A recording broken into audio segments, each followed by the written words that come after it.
शेतकऱ्यांना न्याय मिळवून देण्यासाठी उद्धव सेनेचे आमरण उपोषण सुरू। मेहकर 9 शेतकऱ्यांच्या न्याय व हक्कांच्या मागण्या शासनाकडून मान्य करून घेण्यासाठी शिवसेना उद्धव बाळासाहेब ठाकरे पक्षाचे जिल्हा संघटक डॉक्टर गोपाल बच्छिरे व त्यांचे सहकारी यांच्याकडून आमरण उपोषण सुरू केले आहे।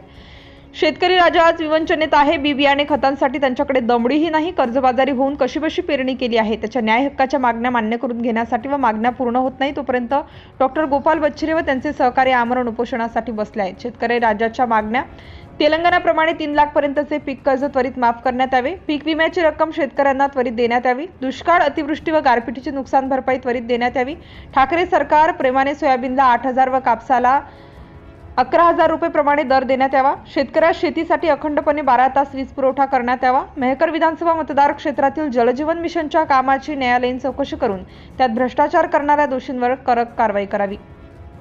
उपरोक्त शेतकरी राजा यांच्या संबंधित मागण्या तातडीने मान्य कराव्या याकरिता महाराष्ट्र शासन व प्रशासनाच्या निषेधार्थ शिवसेना उद्धव बाळासाहेब ठाकरे पक्षाच्या वतीने आजपासून तहसील कार्यालयासमोर आमरण उपोषण सुरू केले आहे। या उपोषणात शिवसेनेचे प्राध्यापक डॉक्टर गोपाल सिंग बच्छिरे, प्राध्यापक गणेश बोसरे, लिंबाजी पांडव, किशोरभाऊ गारोडे, संदीपभाऊ गारोडे, गजानन जाधव सर, श्रीकांत नागरे, परमेश्वर दहातोंडे, लुकमान कुरेशी, हेमराज शर्मा, साहेबराव हिवाळे, अमोल सुटे, गोपाल खोतकर, तानाजी अंभोरे, अजय बच्छिरे, बाबूभाई पठाण, फिरोज खान, साहेबराव पाटील, सुनील कमडे, किसनराव आघाव, अजय बच्छिरे आदी शिवसेना पदाधिकारी व शिवसैनिक बसले आहेत।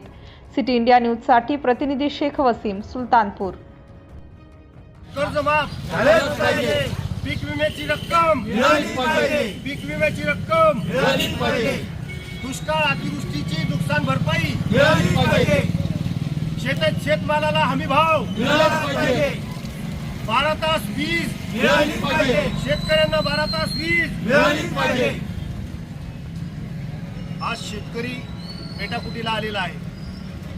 संपूर्ण महाराष्ट्रातला शेतकरी बेटाकुटीला आलेला आहे। तेलंगणाच्या धर्तीवर 3 लाख पर्यंतचं पीक कर्ज हे माफ झालंच पाहिजे। त्याचबरोबर पीक विम्याची रक्कम अद्याप मिळालेली नाही, ती रक्कम मिळालीच पाहिजे।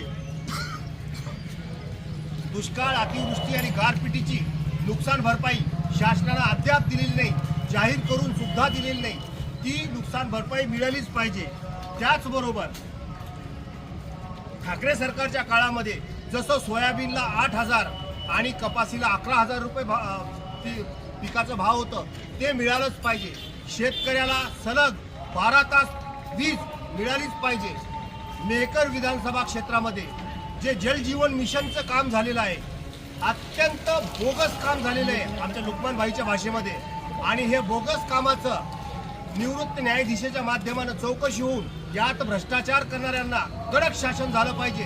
तोपर्यंत जर या मागण्या आमच्या मान्य नाही झाल्या तोपर्यंत आम्ही प्राणांतिक उपोषण म्हणजेच आमरण उपोषण करणार आहोत। आमचा प्राण गेला तरी चालत, पण शेतकऱ्यांच्या या मागण्या आम्ही शासनाकडून मान्य करून राहणार। शेतकरी एकजुटीचा विजय असो। शिवसेना जिंदाबाद। शिवसेना जिंदाबाद।